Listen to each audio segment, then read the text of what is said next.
Look, I think these FLDG guidelines are going to be a watershed moment for India and for India fintech industry. If you look at credit penetration in India, it's extremely low, and only 3% consumers have access to credit. And we know that credit is really key to grow Indian economy and be a $5 trillion economy, right? So I think it's a great to see the regulator coming in with the guidelines which can kind of facilitate and turbocharge the growth. And let's look at it. What really was going on, right, in the past was the regulator was concerned about the disclosure to say how much was really going on as an arrangement between the person who was giving FLDG to who was receiving it. They were not sure about the kind of the exposure that it exists, and it creates kind of credit systemic risk.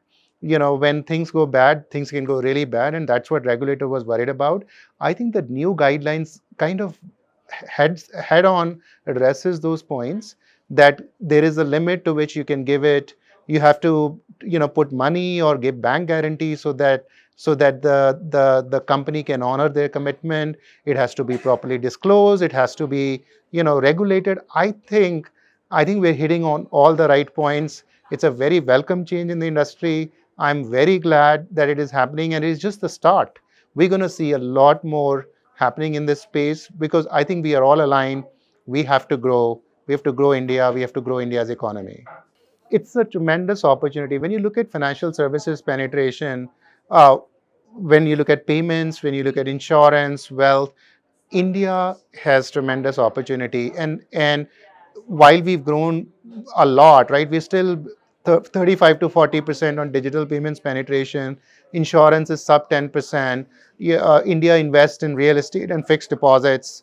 There isn't anything much going on in mutual funds, or for that equities. So I think there is tremendous amount of growth, and it is even more when you go to tier 2, 3 cities of India.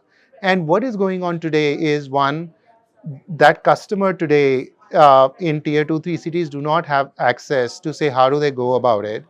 Secondly, they have been historically sold all these products in like offline in the agent based model, and agents always work on what's good for them, meaning for the agent, as opposed to what's good for the customer or consumer, right? Thirdly, because of its offline, there were a lot of cost in the system. All of these things were leading to sometimes mis-selling, lack of access, and then the low penetration. I think those are changing with India Stack at the core, with all the enablement the regulator has done, with all the fintechs that are coming in.